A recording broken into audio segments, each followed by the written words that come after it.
question qui concerne l'imaginaire. Quand j'entends les réponses que vous faites et que le mot imaginaire apparaît, souvent il me semble que c'est une façon de signifier que la personne est dans une sorte d'égard, il me semble. Par rapport à ça, j'ai une première question qui serait: est-ce qu'il existe autre chose dans l'activité mentale que cette notion d'imaginaire? C'est-à-dire au-delà du sensible, du sensoriel, est-ce que tout n'est qu'imagination imaginaire, ou est-ce qu'il y a un domaine préservé, on va dire? C'est une première question. Et la deuxième, ce serait pour réhabiliter un petit peu cette notion. Est-ce qu'on ne peut pas quand même considérer que l'imaginaire est utile dans la mesure où, si on prend les travaux d'Euclide, la géométrie euclidienne, basiquement, est-ce qu'on peut considérer que c'est une forme d'imaginaire? Est-ce que le 20 milieux sous les mers, c'est de l'imagination, c'est de l'imaginaire, mais pour autant, est-ce que c'est pas une œuvre qui a inspiré son époque? Et l'imaginaire est-elle foncièrement à bannir ou juste à reconnaître? Le mot imaginaire simplement veut dire qu'une perception est créée par la grille cérébrale qui l'imagine, et donc elle ne représente que la grille cérébrale qui l'imagine et non pas une réalité objective. Quand vous regardez un arbre, c'est un imaginaire.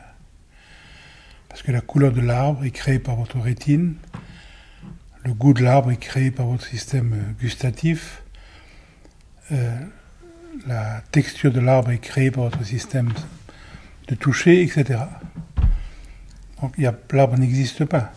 Donc une chauve-souris qui regarde le même arbre, un requin qui regarde le même arbre, un ange qui regarde le même arbre, va voir tout à fait autre chose. Donc il n'y a pas d'arbre qui existe, c'est votre arbre, c'est une création imaginaire. Donc ce n'est pas une critique de l'arbre, on ne vous dit pas que si vous vous pendez à cet arbre, rien ne va se passer. Mais on vous dit que cet arbre n'existe pas en soi, qui dépend de votre perception. Ce n'est pas méchant, ce n'est pas une critique, c'est une constatation purement fonctionnelle. Pour ce qui est de la deuxième question, ici on ne se place pas du point de vue de la créativité littéraire ou la créativité artistique. Ces choses-là, on le place. Bien sûr, c'est des imaginaires, mais pour moi, le mot imaginaire est neutre, tout est neutre. Mais pour ce qui est de pressentir ce qui est essentiel, je dois mettre en question certains imaginaires. Et le grand imaginaire, c'est l'imaginaire de la relation sujet-objet, qui est une catégorie cérébrale et non pas une réalité objective. Donc l'approche traditionnelle est de mettre en question le postulat religieux de la relation. Il n'y a pas de relation parce qu'il n'y a pas de séparation. Le sujet et l'objet apparaissent simultanément. C'est une grille de lecture cérébrale, sémantique. Ce n'est pas une réalité objective. Il ne peut pas avoir l'un sans l'autre. Voilà. Ensuite, on ne se passe pas ici dans un contexte artistique. Donc, j'ai aucun problème avec les 20 milieux sous les mers et j'ai aucun problème avec les gens qui croient au mariage et à la démocratie. Toutes ces représentations, il y en a même qui croient en Dieu, il y en a même qui croient au soi, il y en a qui croient à la non-dualité. Toutes ces choses sont extrêmement sympathiques. C'est effectivement des imaginaires, mais il n'y a pas la moindre critique là-dedans. Mais pour ce qui est de l'approche traditionnelle, qui est de pressentir ce que je suis avant de me penser, avant de me percevoir, avant de m'inventer, l'approche traditionnelle est de mettre et d'explorer la réalité ou non, l'imaginaire ou non de la relation sujet-objet. Mais c'est pas une critique de l'imaginaire, c'est une exploration. Voilà, donc il n'y a aucun jugement de valeur là-dedans. Et ici, on respecte les gens qui lisent Jules Verne, et on respecte les gens qui croient à la non-dualité. Il y en a qui croient en Dieu, il y en a qui croient au mariage, il y en a qui croient à la fidélité, il y en a qui croient à l'écologie, il y en a qui croient... On est tout à fait content pour eux, et c'est parfait comme ça. Il n'y a pas la moindre critique. Ce qui nous intéresse, c'est est-ce que l'imaginaire sujet-objet est un imaginaire parce que c'est une réalité sémantique. C'est ça l'approche traditionnelle.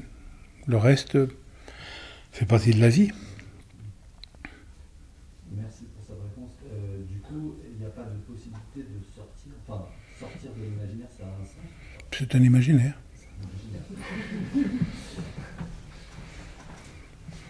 On ne peut pas faire autrement que vivre dans une relation sujet-objet apparente au cerveau ne vous permet pas une autre possibilité que l'imaginaire de la relation. On ne peut pas faire autrement que de vous poser la question, quand je sens le vent sur ma joue, est-ce que je sens ma joue, est-ce que je sens le vent? Voilà. On est où vous allez vous rendre compte qu'il n'y a ni vent ni joue. Mais si vous voulez rendre compte de cette chose, vous êtes obligé d'inventer l'idée que je sens le vent. Si vous êtes un peu plus sensible, l'idée je sens la joue. Mais je me rends compte que c'est pas la joue qui sent le vent. Le vent est senti, la joue est sentie, tout ça apparaît dans l'écoute. Donc c'est des représentations cérébrales. C'est une grille de lecture, la relation sujet-objet. Et c'est une grille de lecture non seulement cérébrale, mais en plus sémantique, parce que le langage vient de la perception. Et vu que notre perception se décode expérimentalement de manière duelle, donc le langage s'est créé de manière duelle. Donc il n'y a pas de possibilité de formulation non duelle du langage. Parce qu'on ne peut pas fonctionner autrement qu'avec une relation espace et temps. Et on ne peut pas concevoir autre chose. Mais c'est un imaginaire.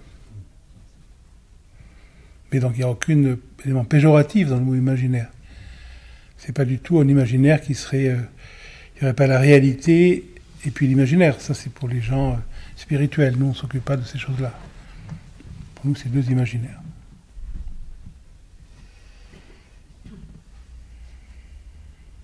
Par contre, le soir quand... j'abandonne tous mes imaginaires, toute l'image de moi-même, toute l'image de ce que je pourrais être, de ce que je pourrais avoir, et que je disparais dans le sommeil profond, je n'ai pas l'impression de disparaître.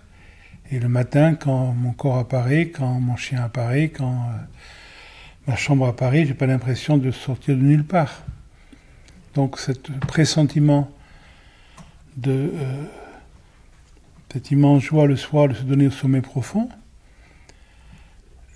là où j'amène rien d'aucun imaginaire, parce qu'il n'y a pas de pensée dans le sommeil profond, donc il n'y a pas d'imaginaire possible, et le fait que le matin le monde apparaisse de ce sommeil profond, parce que je n'ai pas l'impression de naître avec le matin, c'est le corps qui naît, c'est la pensée qui naît, c'est le monde qui naît, mais c'est pas moi qui naît. Cet pressentiment-là, pour nous, c'est pas un imaginaire. Parce qu'il n'est pas représentable cérébralement. Il ne dépend pas d'une activité cérébrale. Le sommeil profond ne dépend pas d'activité cérébrale, consciente ou inconsciente. Mais tout ce qui est représenté cérébralement, dans l'état de veille et dans l'état de rêve, ne peut pas être autre chose qu'un imaginaire, je dirais, fonctionnel. Jusque dans nos perceptions.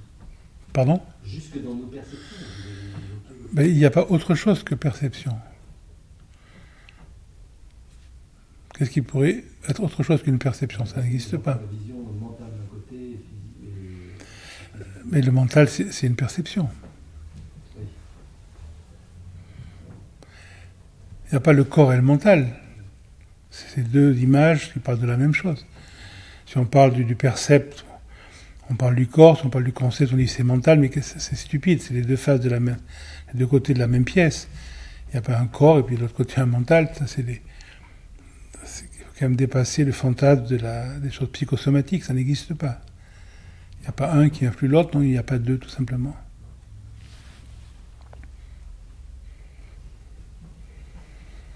Le corps, c'est une pensée, et la pensée, c'est une activité physiologique. En vérité, ce qui est là est impensable, et dans ma misérable cérébralité culturelle, j'ai créé le mot pensée, j'ai créé le mot corps, et j'essaie de créer des relations plus ou moins malignes entre les deux. je joue uniquement avec ma propre limite. Il n'y a pas une telle chose. Mais c'est vrai que je n'ai pas d'autre solution pour parler que de prétendre un espace-temps. Et donc une relation dans l'espace qui crée le temps, et une distance dans le temps qui crée l'espace. Mais c'est pas parce que mon cerveau est d'une extraordinaire simplicité qu'il représente une réalité objective. Mon cerveau et ma pensée ne représentent que ma limite affective et sensorielle. Et tout ce qu'il représente en tant que tel est un imaginaire. Sans qu'il y ait le moins de critique de ça.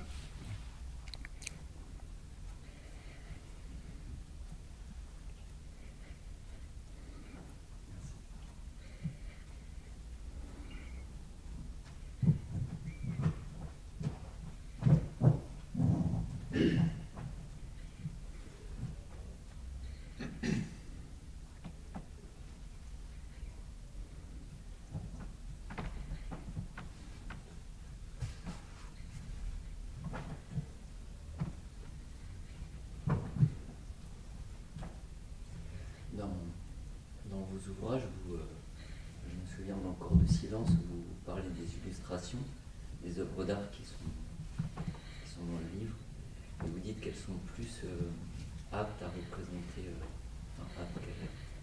qu'elles représentent plus l'essentiel que les textes métaphysiques. Bien sûr. Si je retranscris bien. Et quand vous disiez cet après-midi qu'il y avait l'intuition fondamentale qui n'a rien à accomplir, ça m'a fait penser que souvent, pour les artistes, la réalisation d'une œuvre, par exemple, d'œuvre d'art qui peut exprimer cet essentiel, c'est quand même le chemin pour arriver à le créer, c'est beaucoup de tension, de contraction dans cette vision. Alors, il y a beaucoup d'intensité. Oui, la contraction à la détente, ça s'appelle la vie. Il n'y a pas de problématique. Quand vous naissez, c'est une grande contraction, une grande souffrance. Souvent quand vous mourrez aussi, tout va bien, ça s'appelle la vie. Mais effectivement, celui qui a appris à regarder va plus facilement, je dirais, déceler l'essentialité dans une œuvre d'art que dans un texte. Alors celui qui a appris à lire peut le trouver dans le texte aussi, mais je dirais c'est plus instantané. Pour lire le Sermon des pauvres des Descartes, il faut 25 minutes.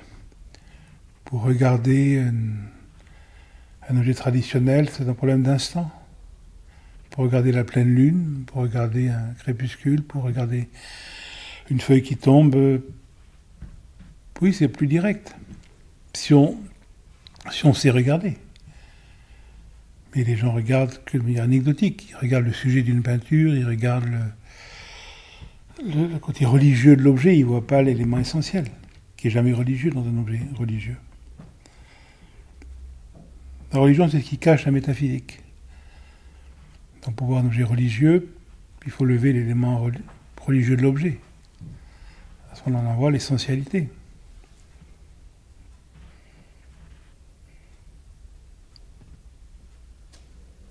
Et c'est une grâce, tout le monde n'a pas ça. Beaucoup de gens, quand vous allez dans certains musées, vous voyez les gens qui passent, ils ne savent pas voir. Les gardiens de musée ne sont pas des grands métaphysiciens. Ils ne savent pas regarder. Mais la plupart des gens ne savent pas lire non plus. Donc ils lisent le sermon de Maître Eckhart et après ils vont lire autre chose. Celui qui lit Tu Pauperes une fois et qui lit bien n'a jamais besoin d'ouvrir un autre livre de sa vie. Mais il faut bien le lire. Mais c'est un peu plus long que de regarder la mosquée bleue à Istanbul, ou que de regarder une église romane, ou que de regarder un temple indien. Ça, celui qui sait regarder, c'est instantané. Ce que je voulais dire, c'est que la Lune, je ne sais pas comment elle a été créée, mais pour un être humain la plupart du temps, les artistes qui créent, c'est énormément pour créer la mosquée bleue, ou je ne sais pas, un truc génial. Il y a beaucoup de souffrance pour arriver même à l'expression de ce que vous nommez l'essentiel, le silence. Oui, mais là, quel est le problème avec la souffrance? La joie n'est pas joyeuse.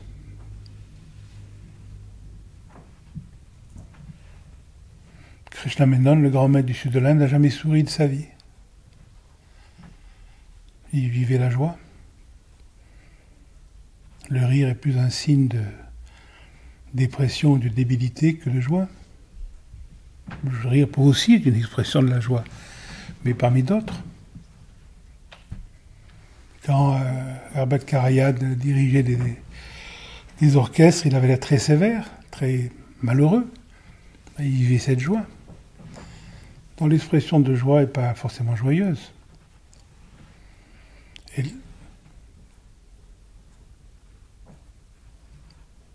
souvent, l'expression de joie, en vérité, est une forme d'échappatoire. Les gens qui veulent se distraire, les gens qui veulent to have fun, comme on dit aux États-Unis, qui cherchent des aventures, qui cherchent des expériences, qui cherchent une accumulation, qui cherchent à être aimés. C'est plutôt une forme de souffrance qu'autre chose. Chercher la joie dans une situation, dans un objet, c'est pas la joie. Mais la vraie joie peut avoir une expression très sobre, une église cistercienne représente la joie, une église romane représente la joie. Mais le mien est très sobre. La souffrance n'est pas négative. La souffrance psychologique est inutile. Souffrir parce que votre femme vous trompe, c'est une forme d'imbécilité, ça c'est autre chose, ça se soigne. Mais souffrir par le pressentiment de la vérité, comme Madame Guyon par exemple, non, c'est une forme de maturité. L'intensité est douloureuse, des fois. Le pressentiment de la séparation, qui est inévitable à celui qui pressent la non-séparation, peut être très douloureuse. Vous avez ça exprimé dans toute la poésie orientale.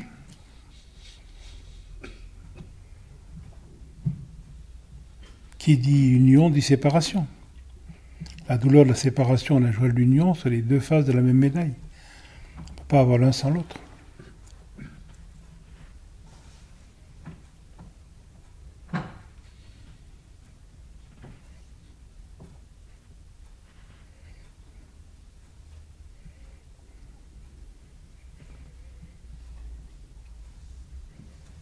La souffrance de l'artiste qui souffre parce qu'il n'arrive pas à trouver en lui la capacité technique d'exprimer l'inexprimable est une souffrance qui est plus proche de la vérité que la souffrance de celui qui souffre parce que sa femme couche avec le voisin. C'est le même mot, mais il y a une souffrance qui est égotique et mégalomane, qui est respectable, parce que tout est respectable, et il y a une souffrance qui est un pressentiment de la vérité. Et celui qui pressent l'essentiel a des moments où il se rend compte de sa totale incapacité à exprimer ce pressentiment, cette incapacité de le penser, incapacité de le sentir, incapacité de l'exprimer. Et cette incapacité pour l'artiste d'exprimer ce qu'il dépasse peut être vécue comme une très grande souffrance.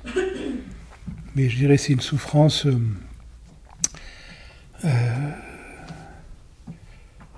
c'est une vraie souffrance. Et toute perception, toute émotion, quand on la laisse vivre, va ramener toujours à la conscience. C'est pas de l'affectivité. Comme celui qui souffre parce que sa femme le quitte, et puis sa femme finalement décide de revenir, il ne souffre plus, il est content. Là, on rentre dans le bêtisier mondain, et c'est respectable aussi. Mais la vraie souffrance ne peut pas être comblée par un objet. L'artiste qui souffre, ce qu'il n'arrive pas à exprimer, ce qu'il a pressenti, c'est pas de coucher avec une femme, pas de coucher avec un chien, c'est pas de coucher avec un homme, c'est pas d'avoir une voiture, c'est pas d'être reconnu, qui va lever cette souffrance. Cette souffrance n'est pas négociable. Cette souffrance est la porte sur l'essentiel. La joie est la porte, la souffrance est la porte. Quand elle est sans objet, quand on la vit sans l'objectiver. Mais la souffrance de quelque chose, et la non-souffrance parce que cette chose est revenue, ça fait partie du bêtisier humain et c'est respectable, mais ça n'a pas ça ne concerne pas.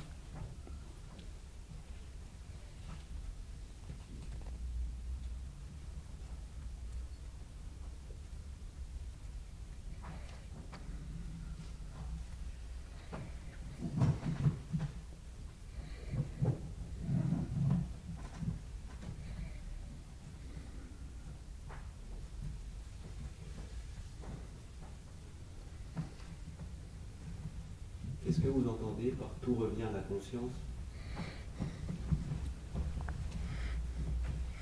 Finalement, une perception apparaît dans l'écoute, et quand vous la laissez vivre, disparaît dans l'écoute. Un son apparaît, il se déploie dans votre écoute et il se résorbe dans votre écoute. Ce qu'on appelle l'écoute, c'est un symbole poétique de la conscience. Donc, dans l'approche tantrique, on considère que toute perception a son origine dans la conscience, se déploie dans la conscience et se résorbe dans la conscience. Contrairement à l'approche védique, à l'approche védantique, qui considère que la perception est une forme de dispersion, d'éloignement de la conscience. Dans l'approche tantrique, la perception, c'est une célébration de la conscience. Dans toute perception, quand on la laisse libre, a cette capacité de se résorber. Et quand un objet se résorbe, le sujet apparent qui observe cet objet se résorbe aussi, parce qu'il ne peut pas y avoir de sujet sans objet. Quand il n'y a plus ni objet ni sujet, il y a pure conscience. C'est pour ça que l'approche du yoga tantrique, c'est l'approche de laisser vivre la perception, sans mettre l'accent dessus, parce que si je mets l'accent sur la perception, comme on fait dans le yoga de Patanjali par exemple, on fixe la perception, mais dans notre approche, on laisse la perception libre, la perception se déploie, par sa nature, la perception donnée se résorbe, et quand l'objet se résorbe, comme il ne peut pas y avoir le sujet sans objet, le percipient disparaît en même temps que l'objet. Quand il n'y a plus ni sujet ni objet, il y a conscience. C'est ça finalement la trame technique de l'approche du yoga. Donc pour nous, toute perception, il n'y a pas de hiérarchie de perception. La peur, la joie, l'étonnement, la terreur, la souffrance, le plaisir, toutes ces perceptions fonctionnent exactement de la même manière. Donc il n'y a pas cette différenciation comme on a dans l'approche védantique avec des perceptions pures, sattviques, et des perceptions lourdes, tamasiques. Non, toute perception est égale. La perception se déploie dans l'écoute et se résorbe dans l'écoute. C'est ce qui vous permet d'apprécier l'art. Quand vous allez à l'opéra voir une pièce triste, vous êtes triste à la fin, et vous dites c'était magnifique. C'est magnifique de sentir la tristesse quand on n'est pas triste. Quand quelqu'un fait du parachutisme, il saute pourquoi? Il saute pour avoir peur. S'il n'a pas peur, ça n'a aucun intérêt de sauter. Pourquoi? Parce que quand on sent la peur, on dort bien. Le parachutiste qui a sauté, il va très bien dormir. Pourquoi? Parce qu'il a senti la peur. La peur ramène autant à la conscience que la joie. Les enfants jouent à se faire peur. Par contre, si j'ai peur, je bloque l'émotion. À ce moment-là, cette peur, cette appropriation m'empêche la résorption, m'empêche le retour à la conscience. Donc c'est l'appropriation qui est le problème, c'est pas l'émotion. L'approche tantrique est justement de la non-appropriation émotionnelle. Donc vous laissez la perception se déployer et se résorber. Mais si je m'approprie la perception, si j'ai peur, mais la peur se fiche. Si je sens la peur me libère. Si je sens la tristesse, je peux aller au théâtre voir les pièces suédoises dépressives, je peux aller voir ce que vous voulez, et après je trouve ça, c'est beau la tristesse quand on n'est pas triste. Mais quelqu'un qui est triste ne peut pas aller voir un opéra triste. Mais si je ne suis pas triste, je vais voir un opéra gai, comique, un opéra triste, c'est la même beauté. La peur, c'est la même chose, toutes les émotions, c'est la même chose. C'est ça la différence de l'approche tantrique et l'approche védique, l'approche védantique. C'est une différence apparente, parce qu'il y a un niveau où les deux, bien sûr, se rejoignent. Mais techniquement, c'est quand même différent.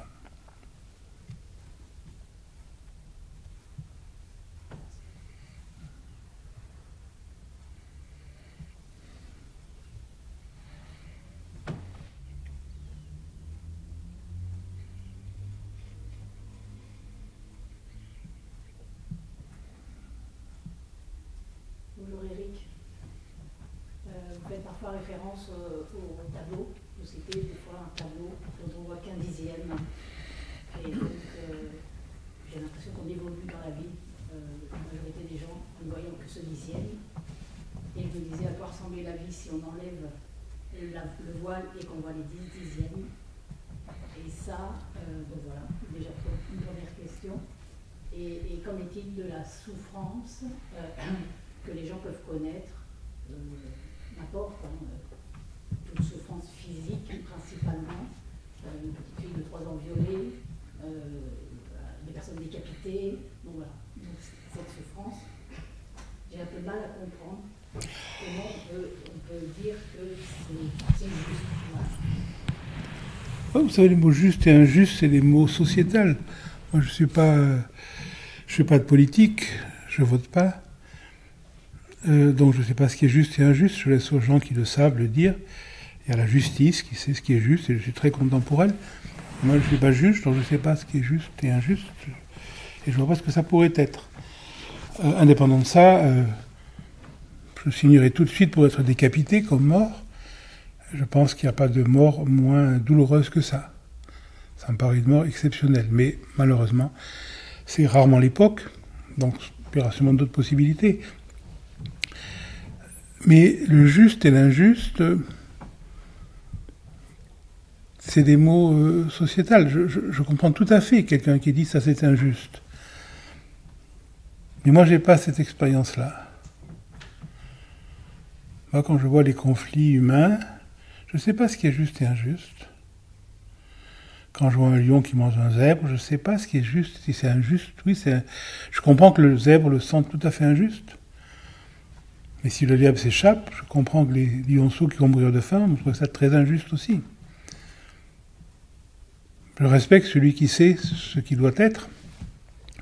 C'est mieux que le lion mange le zèbre, ou c'est mieux que le zèbre s'échappe. Moi, je ne sais pas.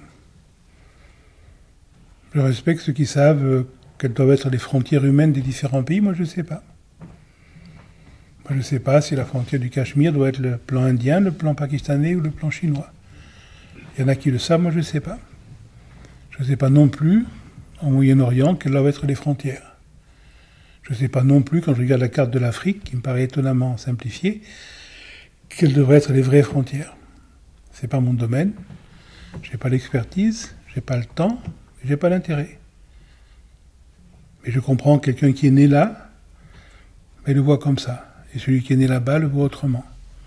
Et je comprends qu'il y a un conflit entre les deux vont vivre, mourir et tuer pour ce qui semble être juste. Et que ceux d'en face vont le sentir tout à fait injuste. Et j'ai aucun problème avec ça. Si demain des armées étrangères envahissent le pays, si je sais me servir d'une arme, je m'en servirai, je tirerai sur des gens. Je ne pense pas que ce sera juste. Je ne pense pas que c'est injuste. Je pense que ça s'appelle la vie. Les gens qui essaieront de me tuer penseront que c'est juste. Les gens qui sont de mon côté penseront que c'est juste si je tue ceux qui essaient de me tuer ou de les tuer. Moi, j'ai pas d'opinion. Par contre, il y a une fonctionnalité. Si je me promène dans la rue avec ma fille, si quelqu'un attaque ma fille, je vais peut-être tuer la personne qui l'attaque. Mais je ne pense pas que c'est juste. Pour moi, celui qui attaque ne peut pas faire autrement. Si un chien essaie de la mordre, peut-être je tue le chien. Je ne pense pas que c'est juste. Je ne pense pas que le chien est méchant. Je sais que le chien qui veut tuer ma fille va sauver son maître, et que le chien qui va lécher ma fille va tuer un autre enfant, possiblement. J'agis différemment quand un chien lèche ma fille que quand un chien veut mordre ma fille, mais j'ai la même affection pour les chiens. Quand je les caresse, ou s'il faut, quand je les tue. Les gens qui savent quelle est la justesse des frontières se battent pour leurs frontières, et c'est respectable. Moi, j'ai des respects pour tous les gens qui se font tuer. Par contre, je n'ai pas de respect pour le mot terroriste, parce que je pense que c'est une invention. Il n'y a pas de terrorisme, il y a des gens qui ont une conviction. Celui qui gagne n'est plus un terroriste. Isaac Shabir, quand il mettait des bombes dans les casernes anglaises, quand il a tué 200 Anglais, c'était un terroriste pour les Anglais. Après, c'était un chef d'État. Est-ce que c'est un terroriste ? Est-ce que c'est... Je ne sais pas. Les familles anglaises qui ont été décapitées par l'Irgun, Je le considère comme un terroriste. Les gens qui ont vécu en Israël grâce à la puissance du l'Irgun, je le considère comme un sauveur. Je comprends les deux. Et moi, je n'ai pas d'opinion. Pour moi, c'est un être humain qui a fait ce qu'il avait à faire. Je n'ai aucun problème avec la violence. Je n'ai aucun problème avec le massacre. Je pense que ça fait partie de notre fonctionnement. On est d'un côté ou de l'autre, on fait ce qu'on a à faire. Froidement, clairement, sans état d'âme. Mais je n'ai pas besoin de penser que c'est bien ce que je fais et ce que fait l'autre est mal. L'autre fait ce qu'il peut faire. Il y en a qui mettent des bombes, ils n'ont pas des avions pour bombarder. Chacun fait ce qu'il peut. Donc on dit, il n'y a plus d'affectivité. Celui qui sait fait de la politique, devient dictateur et rétablit l'ordre cosmique. Krishna l'a fait, d'autres le font, je suis tout à fait respectueux de ces choses-là. Et moi je ne suis pas Krishna, je ne suis pas Kalkin, je ne me sens pas la capacité de rétablir l'ordre cosmique. Donc je n'ai pas besoin de savoir ce qui est juste et ce qui est faux.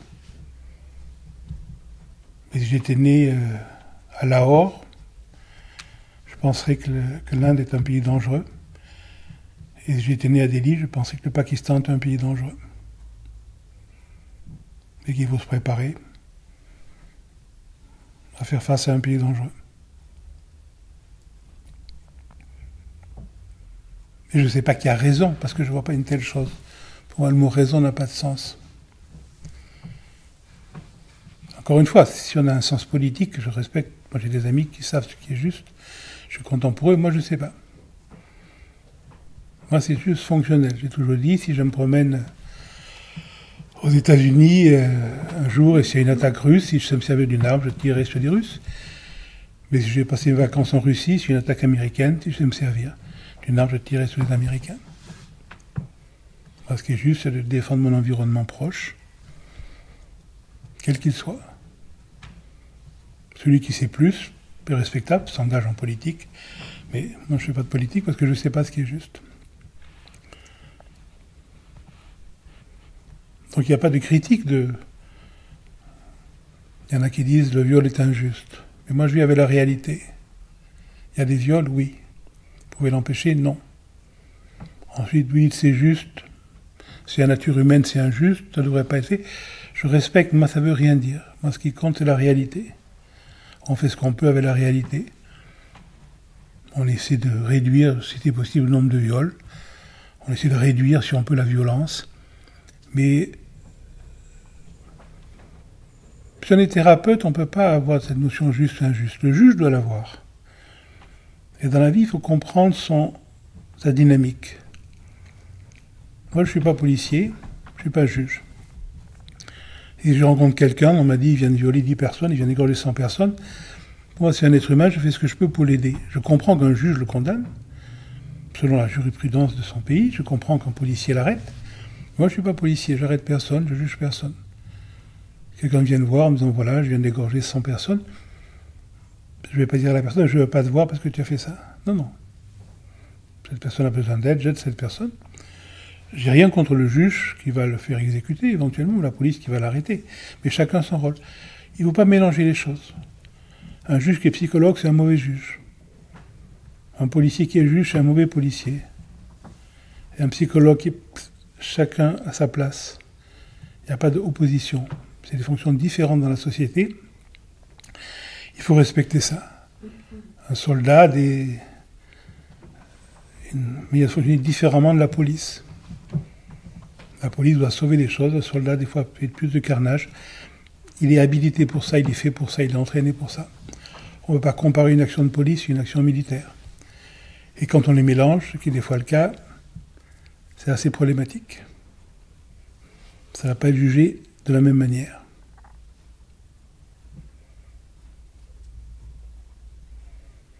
Il suffit de rester à sa place dans la société. Donc si vous savez ce qui est juste, battez-vous contre l'injustice, ça me paraît éminemment respectable. Et moi je ne vois pas d'injustice. Parce que ce qui arrive ne peut pas ne pas arriver.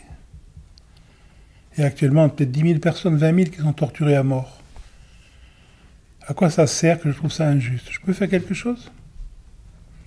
Je peux libérer les gens qui sont en prison au Congo, ceux qui sont en prison en Israël, ceux qui sont en prison en Russie, ceux qui sont en prison en Chine, ceux qui sont en prison au Maroc, ceux qui sont en prison en Inde.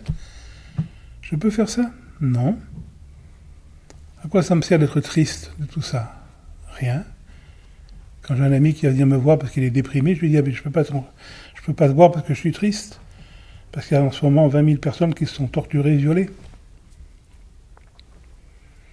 La vie est fonctionnelle. On fait ce qu'on peut faire. Si on a une capacité de dictateur, si on a une puissance militaire, économique, on fait la guerre, on rétablit les ordres. Mais j'ai jamais vu un ordre rétabli autrement que par la violence, et qui ne se maintienne autrement que par la violence.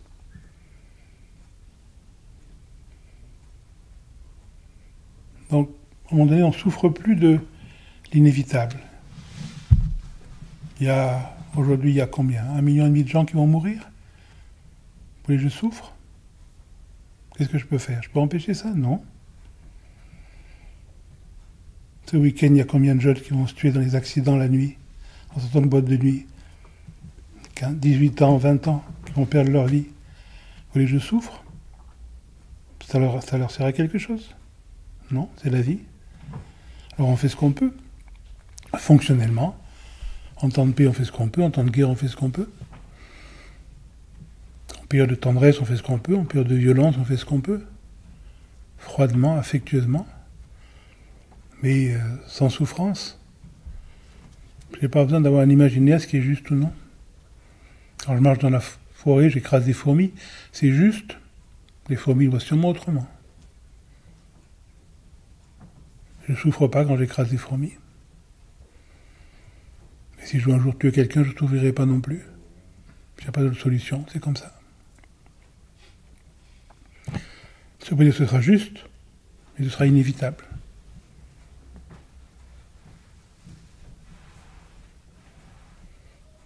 Rien n'est grave alors dans la vie. C'est un mot inutile. Quand il y a une tempête, un ouragan, il y a 200 personnes qui sont mortes aux États-Unis. C'est grave? C'est pas grave? Qu'est-ce que vous voulez que ça fasse de mettre ce mot? Ça va aider les gens qui sont morts? Pour moi, c'est une forme d'hypocrisie de dire c'est grave. Vous pouvez passer votre vie à dire c'est grave. Tous les gens qui meurent de faim, c'est grave? Qu'est-ce que vous faites pour changer ça? Vous avez pris le pouvoir en Afrique, vous avez chassé 10 dictatures en Afrique. Si vous pouvez le faire, c'est super. Sinon, dire c'est grave, ça ne sert à rien. Pour moi, c'est une forme d'hypocrisie. Celui qui souffre de quoi que ce soit, sur lequel il n'a aucune possibilité d'action, c'est un hypocrite.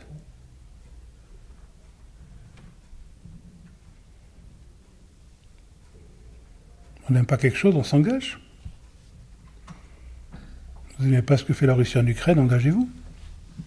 Mais arrêtez de trouver ça grave, arrêtez de pleurer. Chacun fait ce qu'il a à faire. Ah oui, dans une société magique où les gens défilent en criant des choses, mais ça c'est la pensée magique. On n'aime pas quelque chose, on agit. Si on n'aime pas ce que fait Israël, on attaque les ambassades, on attaque l'armée, on ne crie pas dans la rue. Des fois il faut faire la guerre, on l'a fait. Mais ça ne se fait pas en criant, ça ne se fait pas en étant triste, ça ne se fait pas en disant c'est grave, ça se fait en agissant. La vie c'est l'action. On n'est pas content d'une chose, on agit fonctionnellement. Vous voyez un enfant se faire battre dans la rue ou un chien, ça vous touche, vous agissez. Mais c'est pas la peine de dire c'est grave. On agit ou on n'agit pas. Mais il faut être fonctionnel dans la vie. Souffrir pour ce qui je ne peux rien faire. Je souffre pour tous les Ouïghours en prison en Chine. Ça va vraiment leur apporter quelque chose? Je souffre pour les 3 millions de Tibétains qui ont été exterminés par les Chinois. Ça va vraiment les aider? Pour moi, c'est de l'hypocrisie.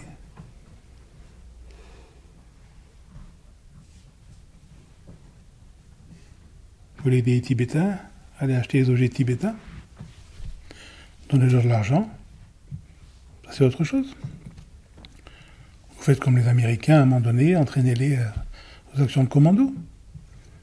Mais pas souffrir, pas pleurer, pas être triste, pas dire c'est grave. Pour moi, c'est du romantisme. La vie, c'est l'action. La parole ne vaut rien. On n'aime pas quelque chose, on lutte contre la chose, c'est légitime. Mais pas en parole. Sauf si on est un grand écrivain, c'est autre chose.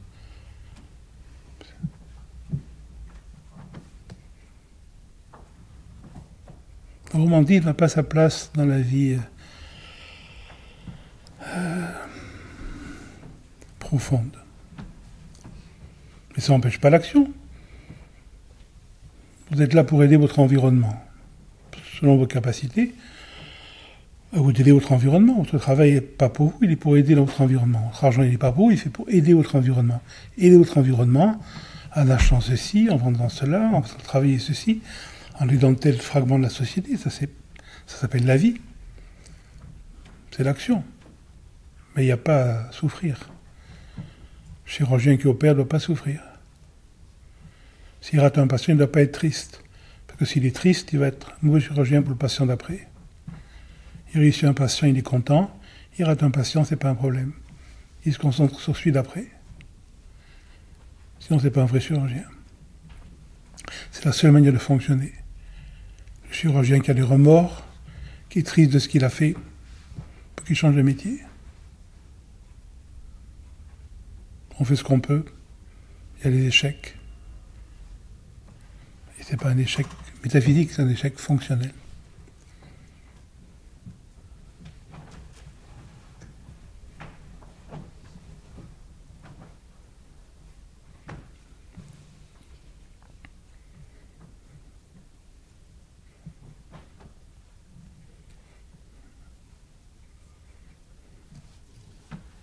Qu'est-ce que vous appelez métaphysique ?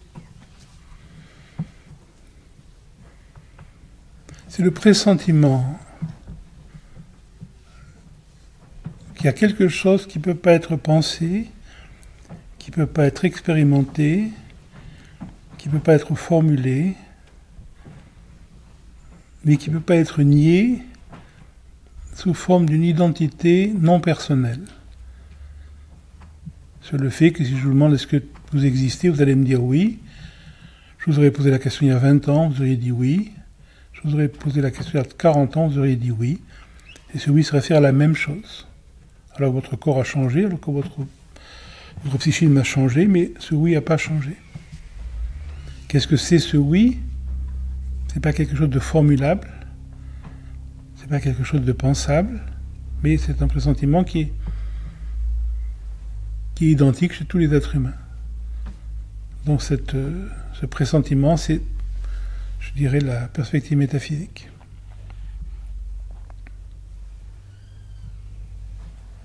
Qu'est-ce qui en moi est toujours là, malgré mon changement corporel et mental, que je ne peux pas nier. Quand le matin le corps se réveille, je n'ai pas l'impression d'apparaître, et quand le soir toute la vie se meurt, je n'ai pas l'impression de disparaître. Donc est-ce que c'est ce continuum que je ne peux pas expérimenter en tant que tel, parce que ce serait une pensée, une expérience corporelle qui elle-même par nature est pas stable, et que je pressens comme étant non négociable, comme étant toujours là. Dans la métaphysique, c'est cette investigation de ce principe.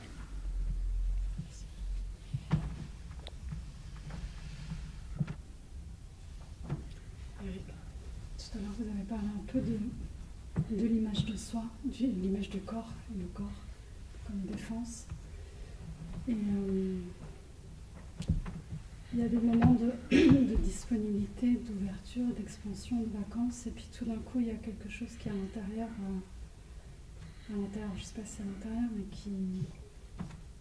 qui recrée une contraction, et en extérieur et en intérieur, justement, une défense. Est-ce que vous pouvez dire un peu plus de ça ? Pourquoi ça se recrée ? Comment ça se recrée ? Vous savez, le mot comment, quand, pourquoi, c'est des mots qui ne font pas partie de la métaphysique. Parce que ça se réfère uniquement à des histoires purement conceptuelles.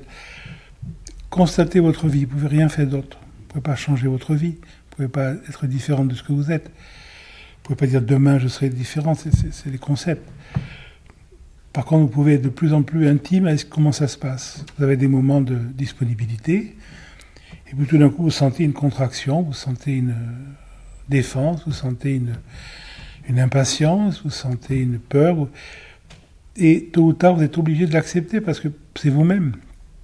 Tout ce qui m'arrive m'est nécessaire, pas de manière morale, il n'y a pas de karma, mais de manière fonctionnelle. Quand il y a une tempête, elle ne peut pas ne pas arriver, c'est pas personnel, c'est pas une méchante tempête qui arrive, donc ça s'appelle la vie.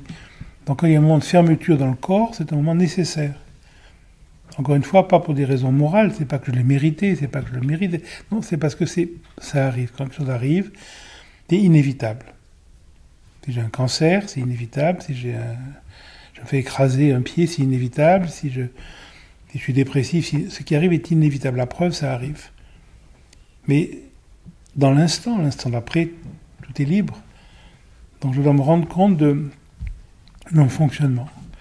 Et au plus, je me rends compte de combien mon fonctionnement est 100% conditionné, c'est-à-dire qu'il n'y a aucune liberté corporelle, qu'il n'y a aucune liberté psychologique. C'est pour ça que peut-être dans 20 ans, 30 ans, on sera très bien de naissance toutes les maladies qu'on va avoir, parce que on ne peut pas ne pas avoir les maladies qu'on va avoir. Et on pourra également voir les gens, quand vous allez au jardin d'enfants, vous voyez les jeunes, vous voyez très bien ceux qui vont être heureux, ceux qui vont être dépressifs, ceux qui vont être lâches, ceux qui vont être courageux, ça se voit à 3 ans, à 5 ans. C'est pas comme s'il y avait un choix plus tard, c'est pas l'éducation, non, c'est comme ça. Un rhinocéros, quand il est mis sur ses pattes, il fonce, c'est pas un zèbre, voilà, il n'a pas appris, il n'y a jamais à apprendre. On fonctionne tous comme ça, au niveau génétique. Par contre, ce que le rhinocéros n'a pas, c'est la capacité de vous rendre compte de ce mécanisme. Un rhinocéros ne sait pas qu'il fonce quand il fonce. Il le sent, mais il ne le sait pas. Vous pouvez vous rendre compte que vous êtes en train de vous défendre. Vous pouvez vous rendre compte qu'aujourd'hui vous vous défendez moins. Vous pouvez vous rendre compte que vous vous défendez beaucoup. Et c'est ça qui est important, parce qu'au plus vous allez vous familiariser avec ce mécanisme de voir à quel point je me défends, à quel point je m'affirme, à quel point je me protège, à quel point au plus il va y avoir des moments où il y a un petit espace entre mon mécanisme de protection et moi-même de manière symbolique. Et cet espace va progressivement se dilater, mais il y aura toujours des zones où il y aura une défense. Vouloir être sans défense, c'est complètement... c'est un peu une mégalomanie, c'est exactement... quelqu'un qui voulait être sans défense, c'est un peu comme ceux qui s'engageaient dans la SS à une époque, parce qu'ils pensaient que c'était le sommet de la pureté. Il y aura toujours des défenses, corporellement et mentalement. Si vous faites asseoir un sage sur une chaise, si vous prenez un marteau en plastique, vous tapez sur le genou, le tibia va monter. Sage au passage, Krishna Menon aurait tapé sur son genou, le tibia serait monté. Si le tibia monte, qu'on tape sur le genou, comme le corps c'est le mental et le mental c'est le corps, psychiquement il y aura toujours des éléments, même chez un sage, de possibilité de réaction. La différence entre un sage et un non-sage, c'est que le sage est disponible à cette réactivité. Et quand il va voir cette réactivité, il ne va pas être réactif. Il se rend compte, le point est serré, je ne suis pas serré, le point est desserré, je ne suis pas desserré, le point est serré, je ne suis pas serré, le point est desserré, je ne suis pas desserré, le ventre est serré, je ne suis pas serré, etc. Je sens la peur. Quand je vois un chien qui m'attaque, je n'ai pas peur. Je sens la tristesse. Quand je vais voir un pièce triste, je ne suis pas triste. C'est la non-appropriation qui permet une fonctionnalité.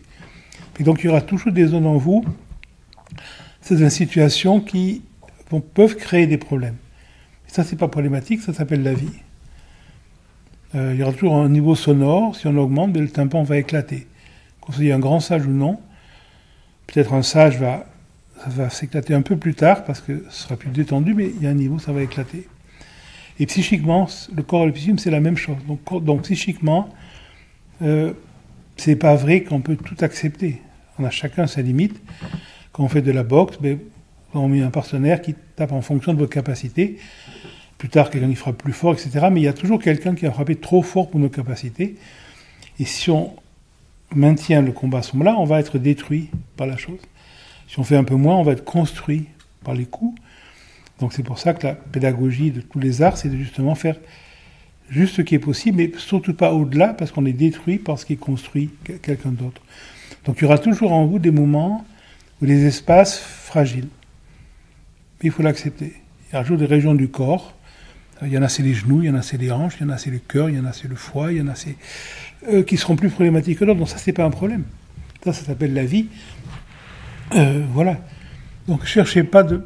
Imaginez pas un psychisme libre. Là, on rentre dans le grand n'importe quoi, la non-dualité moderne. Ça ne veut rien dire. Le psychisme, par nature, n'est pas libre. Il n'a pas à être libre. Mais vous pouvez pressentir des espaces dans lesquels la temporalité de votre psychisme est léger pour vous. Je peux sentir la peur sans avoir peur. Je peux sentir l'agitation. Ce soir, je suis agité. Ce soir, je sens l'agitation, mais je ne suis pas agité. Je peux sentir une tristesse, mais je ne suis pas triste. Donc c'est la non-appropriation qui est importante. Donc de plus en plus, au plus vous êtes à l'écoute de vous-même, au plus il y aura des moments où je vais enregistrer les paramètres que je me serais appropriés avant. Et à un moment donné, j'ai le ventre serré, je ne suis pas serré. Mais la plupart des gens s'approprient une tension. C'est pour ça l'exemple qu'on donne très souvent, mais il est pour moi significatif. Quand quelqu'un commence à faire du yoga, vous faites asseoir la personne, il dit penche-toi en avant, la personne se penche, il dit qu'est-ce que tu sens? Et la plupart des gens vont dire je suis tendu. 3 mois après, la personne travaille, elle revient, vous le faites asseoir, il va en avant, il sent la même chose. En 3 mois, rien ne s'est passé. Mais par contre, si l'enseignement a été donné correctement, quand on va dire à la personne comment tu te sens, il ne va plus dire je suis tendu, il va dire j'ai le dos tendu. Et il n'est pas tendu, il a le dos tendu. J'ai le poing tendu, je ne suis pas tendu. J'ai le poing détendu, je ne suis pas détendu. J'ai le ventre tendu, je ne suis pas tendu. Je sens la peur, je n'ai pas peur. C'est la non-appropriation qui va permettre une fonctionnalité. Mais il y aura toujours des zones de tension, il y aura toujours des choses qui vont vous hérisser, il y aura toujours des bruits, des musiques que vous n'allez pas supporter, il y aura toujours des goûts, il y aura des odeurs qui vont vous offusquer, il y aura toujours des comportements humains qui vont vous énerver, il y aura toujours des opinions politiques qui vont... Ça, c'est normal. Alors, il y a une sorte de souplesse qui va se faire, mais même là, il va toujours rester une forme de tendance, et c'est pas... mais ça ne change pas. Le caractère ne change pas avec le pressentiment. Par contre, ce qui se passe, c'est qu'il y a une forme de liberté vis-à-vis de son caractère. Voilà. Vous gardez votre propre pathologie, mais cette pathologie devient légère pour vous. Voilà. Je n'ai pas besoin d'être sans pathologie. Je n'ai pas besoin d'être humble quand je suis arrogant. Je n'ai pas besoin d'être courageux quand je suis lâche. Je n'ai pas besoin d'être clair quand je suis confus. La confusion, la lâcheté, l'arrogance apparaissent. Et quand ça apparaît, c'est bienvenu. Pourquoi? Parce qu'il n'y a pas d'autre possibilité. Et à l'autre moment, c'est différent. Donc c'est cette disponibilité qui est importante. Il y aura toujours des paramètres qu'on va considérer comme problématiques qui vont apparaître, mais ça s'appelle la vie. Donc ne cherchez pas à changer psychiquement, corporellement, mais de plus en plus intime, et au plus vous êtes intime, et au mécanisme, au plus vous allez voir quand la lâcheté apparaît, vous ne vous sentez pas lâche. Quand l'agitation apparaît, vous n'êtes pas agité. Quand l'arrogance apparaît, c'est léger pour vous, parce que je n'ai pas besoin de ne pas être arrogant. Pourquoi faire? Quand je vois mon arrogance, elle me fait sourire. C'est pas gênant. Je n'ai pas l'image, je ne devrais pas être arrogant. Quand je vois ma lâcheté, elle me fait sourire. Je n'ai pas l'image, je devrais être courageux. Pourquoi faire? Je ne vais pas avoir une image. Quand je sens, moi, la lâcheté de la situation, ça me fait sourire. Je vois, j'ai encore ces moments de lâcheté. Et alors?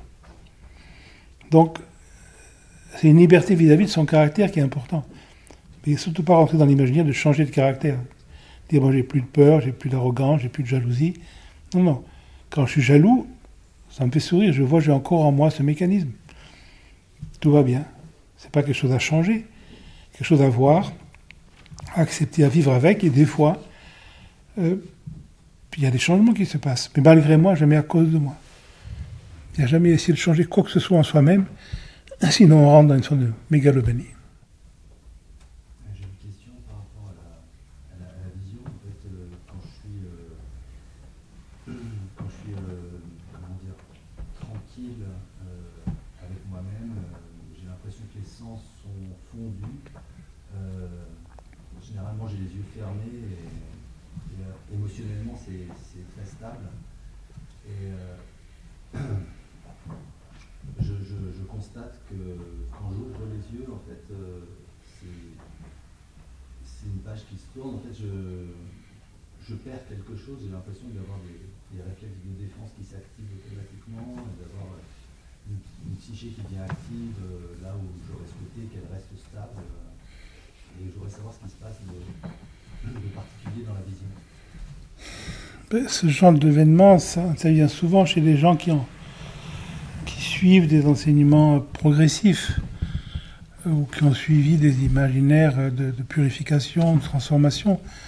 Effectivement, vous arrivez, quand vous asseyez chez vous, vous êtes tranquille, vous n'avez pas d'enfant, pas de femme, pas de maîtresse, il n'y a pas trop de bruit, etc. Et donc, tout va, vous n'avez pas la télévision, tout va à peu près bien, puis dès que vous ouvrez les yeux, qu'il faut gérer votre femme, votre enfant, votre chien, ou la guerre ici ou là, la complexité revient.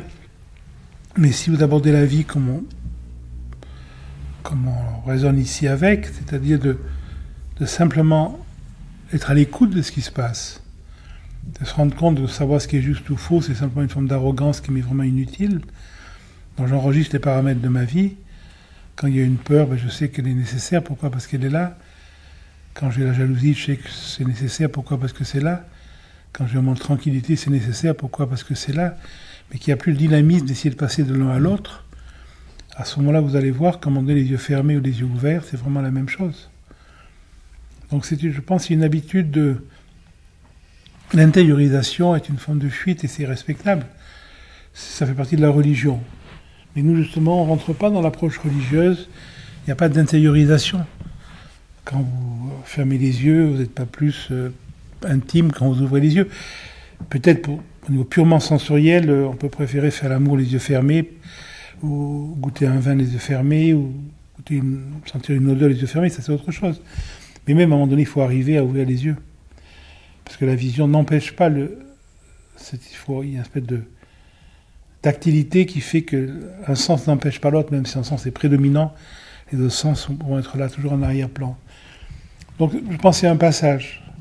Si vous comprenez vraiment la perspective dont on parle ici, qu'il n'y a rien à accomplir, donc qu'il n'y a rien à empêcher, vous n'avez pas à transformer votre vie, vous n'avez pas à devenir spirituel, vous n'avez pas à devenir un sage, vous n'avez pas à devenir... Puis vous avez simplement à être de plus en plus amoureux de votre fonctionnement parce que vous n'avez rien d'autre. Vous devez être amoureux de votre gouvernement, amoureux de l'opposition, amoureux de votre voisin qui hurle, amoureux de celui qui bat son chien, amoureux du violeur, amoureux de ceux qui font la guerre et qui massacrent. Pourquoi ? Parce que ça s'appelle la vie. Vous devez accepter la vie. Et tant qu'il n'y a pas cette acceptation globale, il y aura toujours ce fantasme de vouloir se retirer, se séparer. Et je dirais, pourquoi pas, les monastères sont pleins de gens comme ça. Mais pour moi, c'est une forme de fuite, le monastère. Il est respectable, celui qui le sent, etc. Mais si demain il y a une guerre qui arrive, je ne vois pas aller dans un monastère méditer. Non, quand il y a la guerre, on fait la guerre, c'est tout. Ça s'appelle la vie. Je respecte celui qui ne veut pas le faire, c'est pas un problème. Mais pour moi, c'est quand même... Ça n'a pas une forme de fuite, sauf si ça vient vraiment d'une orientation absolue, non négociable, et pour être un yogi dans une grotte, et c'est tout à fait respectable. Mais c'est pas à fabriquer. L'ascétisme peut s'imposer naturellement. Chez ceux qui ça s'impose, c'est parfait. Mais attention que ce ne soit pas une fabrication. Attention que ça ne devienne pas une forme de spiritualité. C'est facile, je dirais, d'aller bien quand on a les yeux fermés, quand tout va bien. Non, mais la voisine est en train de se faire violer quand même. Puis l'enfant d'à côté est en train de se faire égorger quand même. Puis il y a quand même des bombes là-bas. Puis il y a quand même la vie. Non, tout ça fait partie de la vie. Je ne veux pas me dissocier de ça, je veux faire face à ça. Mon rôle dans la vie, c'est de participer à tout ça selon mes capacités. Je fais ce que je peux. Mais il n'y a pas à s'abstraire de la vie. Donc je pense que naturellement, quand la perspective juste s'incarne, vous aurez de moins en moins ce passage de fermer les yeux. Maintenant, on peut aimer faire l'amour en fermant les yeux, goûter un vin en fermant les yeux, écouter la musique en fermant les yeux. Ça, c'est pas un problème. Mais à un moment donné, quand même, on ouvre les yeux. Je suis pas obligé de regarder quelque chose quand j'ouvre les yeux. Je peux laisser venir la perception. regarder quelque chose, c'est une forme de fuite. Pour moi, le fascisme, c'est un politique. Le fascisme, c'est regarder dans une direction, qui est une négation du reste. On ne va jamais regarder, on laisse venir la perception visuelle, auditive, olfactive, etc. Mais c'est important qu'il n'y ait pas de dichotomie. Donc, si vous êtes assis, tranquille, les yeux fermés, donnez-vous vraiment au ressenti, les yeux fermés, puis progressivement, ouvrez les yeux et continuez à ressentir. Vous pouvez très bien sentir en ayant les yeux ouverts. Quand on vous caresse la main pour avoir les yeux ouverts, vous le sentez quand même. Donc, continuez à sentir votre corps, les yeux ouverts, et puis ensuite, votre femme, votre maîtresse, votre amant, votre chien, votre enfant, votre voisin ou la politique. La vie va pouvoir s'intégrer progressivement. Mais s'il y a une habitude de séparation, comme les gens spirituels qui s'obstinent le matin de méditer de 5 à 6, et puis ils font du yoga, et puis ils ne veulent pas faire ça, puis ils ne veulent pas manger ça, puis il ne faut pas qu'il y ait le bruit, il ne faut pas qu'il y ait la télévision, il ne faut pas qu'il y ait le téléphone. Bon, s'ils finissent pas à l'hôpital psychiatrique, ça crée une forme de problématique. Non, la vie, c'est tout. Il y a des moments, le téléphone ne sonne pas, c'est super. Il y a des moments, il n'y a pas de télévision, c'est super aussi. Mais il ne faut pas avoir peur de ces choses-là. Le bruit du téléphone n'est pas agressant, le bruit de la télévision n'est pas agressant. Et le bruit du voisin sur qui on tape n'est pas agressant non plus, ça s'appelle la vie aussi. Il faut accepter ça, c'est fonctionnel. Bon, je pense que c'est un passage, mais ça ne devrait pas rester. C'est un passage qui est respectable, beaucoup de gens passent par là, mais c'est souvent qu'il y a une espèce de religiosité dans l'approche. Et la religiosité, c'est la séparation. Il vaut mieux vivre comme ça que comme ça. Il faut éviter les boîtes de nuit, les prostituées, l'alcool. Et il vaut mieux méditer et lire Maître Eckhart. Alors, si vous avez si vous êtes dans cette fantasmagorie-là, ça crée ce genre de problème. Mais à un moment donné, ces choses-là, ça fait partie de la vie. Ça ne veut pas dire que vous êtes obligé d'aller en boîte de nuit. Mais il n'y a pas à avoir peur. La tendresse, la violence, c'est la même chose. Vous être prêt aux deux. Quand vous caressez un chien que vous ne connaissez pas, vous êtes prêt à lui montrer toute l'affection que vous avez, mais vous êtes prêt également à l'attraper à la gorge pour l'empêcher de vous mordre s'il faut. Et c'est pour ça que c'est très beau de toucher un animal qu'on ne connaît pas, on ne sait pas si l'animal vous sautez à la gorge ou va vous lécher. Vous avez cette totale présence, cette totale affection pour l'animal, mais vous êtes prêt à tout. Ça, pour moi, c'est la vie. Vous êtes prêt à tout. L'extrême violence, si c'est nécessaire. Si on est soldat, si on est en situation, des fois, il faut faire ce qu'on a à faire. Ça ne veut pas dire la haine, ça ne veut pas dire la vengeance, ça veut dire la fonctionnalité. Des fois, la fonctionnalité est extrêmement violente pour l'environnement. Mais ça s'appelle la vie. Quand vous marchez dans la forêt, vous écrasez des fourmis, c'est très violent pour les fourmis. Ça s'appelle la vie. Des fois, il faut bombarder, des fois, il faut écraser. Et des fois, c'est la tendresse qui est là. Il n'y a pas à avoir peur de l'un ou l'autre, il n'y a pas à choisir, c'est la vie qui décide. Je ne sais pas, quand je rentre ce soir à mon hôtel, c'est quand on va essayer de me violer, de m'égorger, ou va au contraire avoir une expression affectueuse avec moi, je ne sais pas. Donc quand je rentre à mon hôtel, je suis disponible, je suis ouvert. On va voir, c'est la vie qui décide. On peut se faire écraser, on peut se faire agresser, c'est la beauté de la vie. La vie, c'est la disponibilité. Rien à anticiper, il faut être prêt. Tendresse et violence, c'est la même énergie, juste un peu plus haut. Les lois doivent être arbitraires, parce qu'il n'y a pas d'autre possibilité. Mais la vie n'est pas arbitraire. La vie est beaucoup plus subtile. Donc qu'est-ce qui est tendresse, qu'est-ce qui est violence?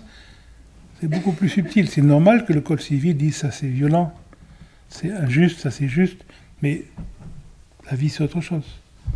Donc il faut avoir cette capacité de totalement pouvoir se faire face à la violence ou à la tendresse de la même manière. C'est deux expressions de la même chose.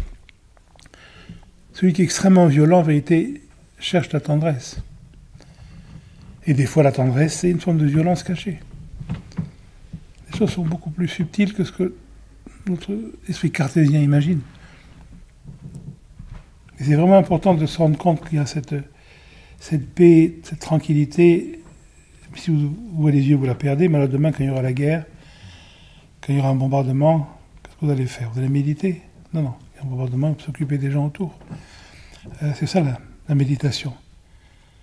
Krishna dit pas Arjuna d'aller méditer, il dit de prendre son arc et de combattre. C'est ça la vie. Donc il y a des petits moments où on peut se donner à des moments d'intériorisation. Il y a personne à aider autour, il n'y a pas de guerre, on en profite. Il n'y a pas de massacre, personne n'est violé autour de vous, c'est super. Profitez-en. Mais il y a d'autres moments, la vie revient. Donc c'est important de trouver cette ouverture.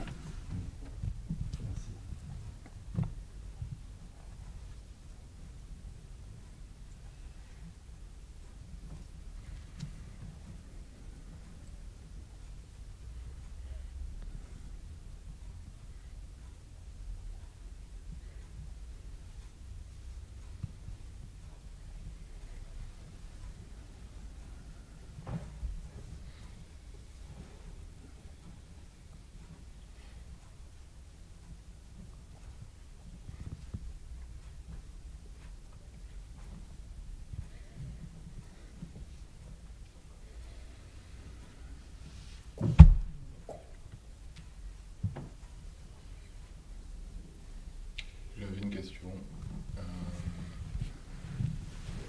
par rapport à il y a une dimension qui me touche, sur laquelle je peux beaucoup développer, c'est l'amour de soi. Où on se situe dans ce vivant et l'importance ou pas de pouvoir s'accueillir tel qu'on est. Honnêtement, moi, c'est une expression qui me touche assez peu, l'amour de soi. Je ne vois pas ce que ça pourrait être. Mais, je peux dire, vous n'êtes pas différent des autres. Quand vous avez un ami devant vous, vous l'écoutez. Quand vous êtes devant vous, vous écoutez aussi. C'est la même chose, mais ce n'est pas personnel, l'écoute. Donc, quand vous êtes angoissé, quand vous êtes triste, quand vous êtes agité, vous devez vous écouter comme vous écoutez votre voisin quand il est agité, triste, etc. Mais ce n'est pas personnel. Soi-même et les autres, c'est deux représentations. Il n'y a pas une telle chose.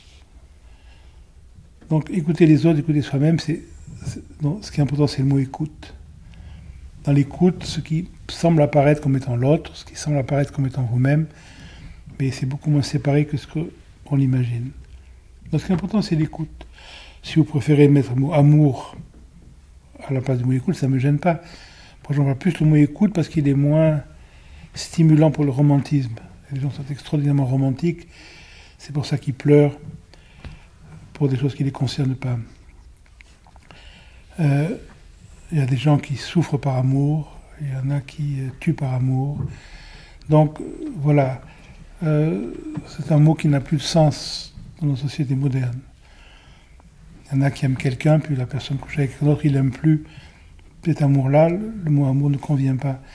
Donc, moi, je n'emploie pas ce mot généralement. Quand Maître Eckhart l'emploie, quand Ibn Arabi l'emploie, bien sûr, c'est juste. Mais la manière dont la société moderne emploie le mot amour, c'est une caricature misérable d'égotisme pathologique. Mais l'écoute laisse moins d'imaginaire. Donc moi, je vous dis, écoutez-vous, si vous entendez, aimez-vous, ça ne me gêne pas du tout. C'est la même chose. Et ça veut dire que c'est pas narcissique, c'est fonctionnel. Vous avez un terrain physiologique, psychologique. Votre vie, c'est pour découvrir ce terrain. Et découvrir le terrain de votre environnement. Vous avez des enfants, des femmes, des maîtresses, des chiens, des voisins. Vous devez être à l'écoute pour fonctionner harmonieusement avec ce terrain de l'environnement. Donc, pour écouter l'autre, l'entraînement, c'est vous-même. Au plus vous allez découvrir de peurs en vous, de limites en vous, au plus vous allez les comprendre chez l'autre. Quand vous avez une fois été là dans une situation, et que vous voyez quelqu'un d'autre qui est là dans la même situation, mais vous le comprenez. Parce que vous savez ce qu'il vit. Quand vous avez été jaloux dans une situation, vous montrez quelqu'un qui est jaloux, mais vous le comprenez. Parce que vous avez vécu la même chose. Donc au plus vous allez décoder en vous votre fonctionnement, au plus vous avez une capacité pédagogique vis-à-vis de l'environnement. Les gens qui n'ont jamais vécu la violence ont des difficultés à conseiller les gens qui subissent la violence, parce qu'ils n'ont jamais vécu, c'est normal. Alors on peut transposer. Il y a des médecins accoucheurs, ils n'ont jamais accouché, on peut être quand même un bon accoucheur. Mais c'est vrai que ce qu'on n'a pas vécu par soi-même, c'est difficile de pouvoir aider l'autre qui le vit à ce moment-là. Mais comme on est tous pareils, sur un certain plan, au plus vous allez découvrir vos propres limites, votre propre arrogance, vos propres peurs, au plus vous allez pouvoir les découvrir dans votre environnement, donc d'abord être beaucoup plus indulgent, parce que vous vous rendez compte que l'autre n'a pas tort quand il a peur, l'autre n'a pas tort quand il est violent, l'autre n'a pas tort quand il est agressif, l'autre n'a pas tort quand il a tort, il est uniquement comme il peut être. Donc il y a une espèce de fonctionnalité civique qui va se faire avec l'environnement.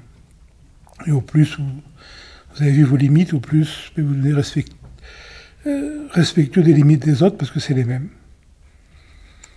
Donc si c'est ça que vous voulez dire l'amour de soi-même, alors c'est la même chose. Ce que je peux attendre aussi, c'est ce que je raisonne avec cette notion aussi de non-jugement de soi.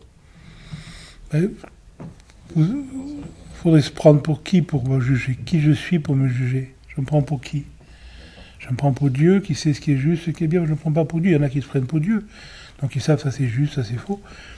Mais si on ne se prend pas pour Dieu, on ne peut pas juger. Moi, quand un lion mange un zèbre, je ne sais pas qui a raison, qui a tort. Qu'un pied envahit un autre, je ne sais pas qui a... Je peux avoir des préjugés. Selon ma culture, selon où je suis né, selon ce que j'ai lu, selon ce que ma famille me racontait, sur mes expériences, bien sûr, j'ai une préférence rituelle avec telle frontière plutôt que telle autre. Mais c'est pas parce que j'ai une préférence que c'est plus juste. Et je comprends mieux ce point de vue-là que l'autre. Mais si j'étais né de l'autre côté, je comprendrais mieux l'autre point de vue. Donc, bien sûr, on a tous des opinions politiques ou des opinions culturelles. Mais à un moment donné, c'est pas parce que j'ai une opinion que je pense qu'elle est juste. Je me rends compte que, vu ma culture, vu mes expériences, je pense comme ça. Mais si j'étais né là-bas, je penserais autrement. Donc pour moi, l'autre n'a pas tort. Peut-être il faut le tuer si c'est en certaines situations. Mais je ne peux pas penser qu'il a tort. Il n'a pas le choix de penser ce qu'il pense. Et les fourmis qui pensent que je suis un monstre parce que je les écrase quand je mange dans la forêt, je pense qu'ils ont tout à fait raison. L'opinion de l'autre est toujours juste. Pour l'autre. Quoi qu'on pense de moi, c'est juste. Pour celui qui le pense. Les gens plus bêtes que moi pensent que je suis intelligent. Les gens plus intelligents que moi pensent que je suis bête. Ils ont raison. Les gens plus petits que moi pensent que je suis grand. Les gens plus grands que moi pensent que je suis petit. Ils ont raison. Moi, je ne me pense pas. Si je suis seul sur une île déserte, je ne suis ni grand, ni petit, ni bête, ni intelligent.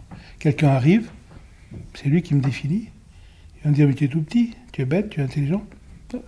C'est sa définition. Un éléphant arrive, je suis très faible. Une souris arrive, je suis très fort. C'est la souris qui me voit fort, c'est l'éléphant qui me voit faible. Donc c'est l'autre qui me définit. Et toute définition est juste pour l'autre. L'éléphant a raison de me voir faible, la souris a raison de me voir fort. Mais moi, je ne me vois pas. Je suis comme je suis. Donc quand je comprends ça, l'opinion, le regard de l'autre n'existe plus pour moi. De moi sur moi-même. Mais, à un moment donné, vous êtes un autre pour vous-même. Comment je peux avoir une opinion sur moi-même? Quand je suis lâche, je n'ai pas d'opinion, je ne devrais pas être lâche. Quand je suis arrogant, je n'ai pas d'opinion, je ne devrais pas être arrogant. Parce que je n'ai pas cette idée, c'est l'autre qui va me dire, tu as été arrogant là. Tu as été lâche là. Quelqu'un de plus courageux que moi va me dire, ben là tu as été lâche. Mais quelqu'un de plus lâche que moi va me dire, mais tu as quand même été courageux. Donc moi, je n'ai pas d'opinion sur moi-même, mais je comprends que quelqu'un de plus courageux que moi me trouve lâche, et quelqu'un de plus lâche que moi me trouve courageux. Moi, je ne me trouve pas. Pourquoi j'aurais la moindre opinion sur moi-même? Ça n'a aucun sens. Je laisse les autres la voir. Moi, je n'ai pas la moindre opinion sur moi-même. Pour qui je me prendrais pour avoir une opinion, savoir ce qui est juste, ce qui est faux? Il faut avoir l'esprit religieux pour une opinion sur soi. Moi, je n'ai pas d'esprit religieux.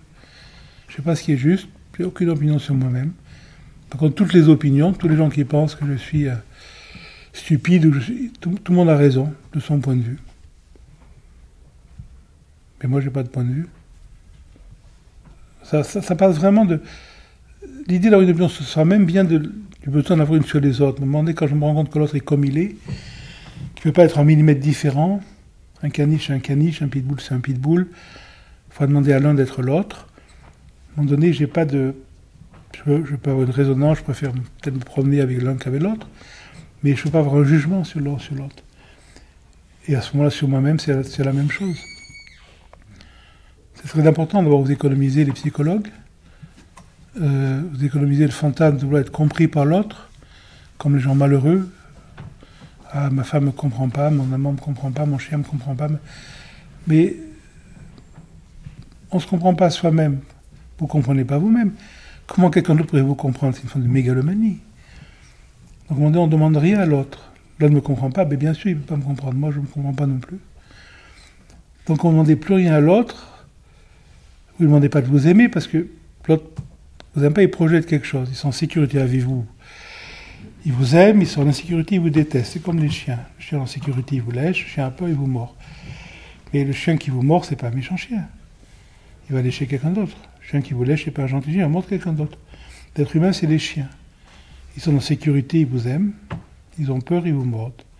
Quand on a compris ça, on a des relations profondes avec les êtres humains. Parce qu'on sait que c'est des chiens. Donc, si un chien veut me mordre, pour moi, c'est pas un méchant chien. Si un être humain me déteste, il n'est pas méchant, il a peur de quelque chose qu'il ne supporte pas en moi. Et quand un être humain me dit « je t'aime », je ne suis pas dupe. Il suffit que je dise un mot, je fasse une chose pour que la personne me déteste. Donc je vais me conduire différemment avec un chien qui me lèche qu'avec un chien qui mord, mais j'ai la même affection. Et l'être humain qui dit qu'il m'aime, et celui qui me déteste, je me conduis différemment, mais j'ai la même affection. Je ne suis pas détruit par celui qui me déteste, il a raison, c'est normal, vu son point de vue.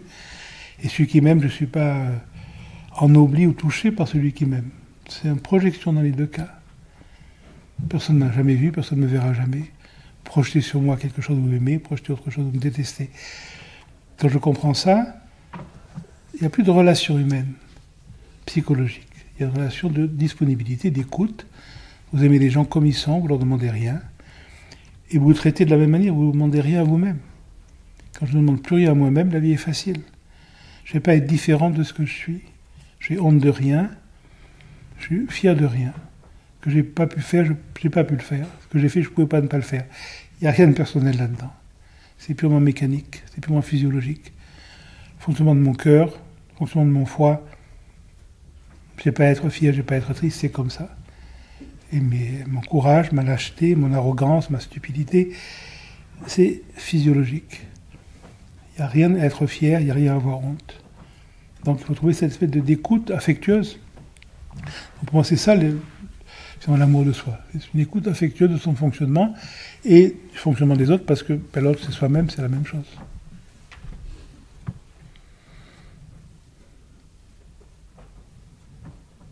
Et une dernière question, on va pas passer la nuit.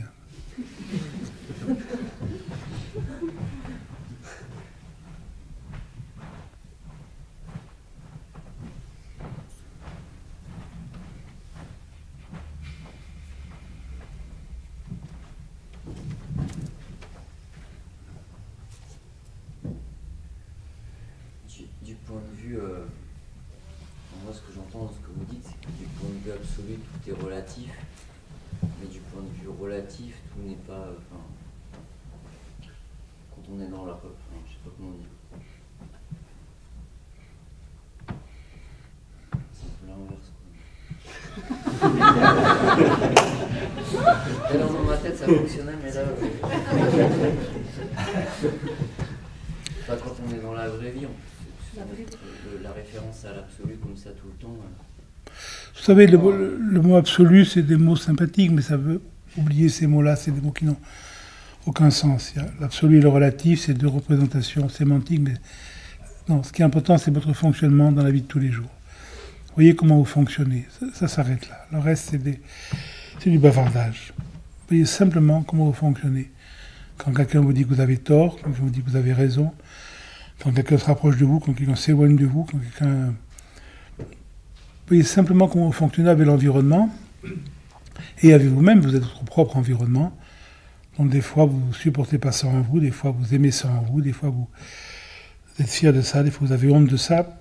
C'est simplement une exploration intime de son fonctionnement et laisser la métaphysique aux métaphysiciens, c'est une perte d'énergie.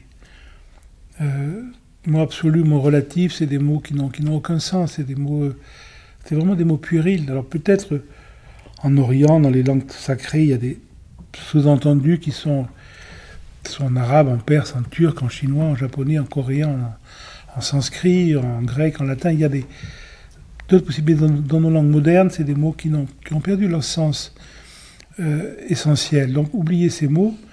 Par contre, le cœur de la vie, c'est votre fonctionnement. Voilà. Vous rentrez chez vous, vous êtes seul ce soir dans votre chambre, vous avez une femme, vous avez une maîtresse, vous avez un amant, vous avez un enfant, vous avez un chien, vous n'avez rien. Vous savez de quoi manger, vous n'avez pas de quoi manger. Vous ouvrez la télévision, vous voyez les nouvelles qui se passent au Moyen-Orient, les nouvelles qui se passent en Ukraine, les nouvelles qui se passent au Congo, dont ça n'intéresse personne, donc il n'y a pas de nouvelles, mais c'est pareil. Vous voyez comment vous fonctionnez avec ça. Il n'y a rien d'autre. Ce qui vous touche, ce qui ne vous touche pas, ce qui vous ouvre, ce qui vous ferme. Vous voyez votre propension à la violence, votre propension à la tendresse, votre espérance de ceci, votre mémoire de cela. Devenez vraiment ce qu'on appelle en Andishtalevata, votre objet de contemplation. Et oubliez la métaphysique.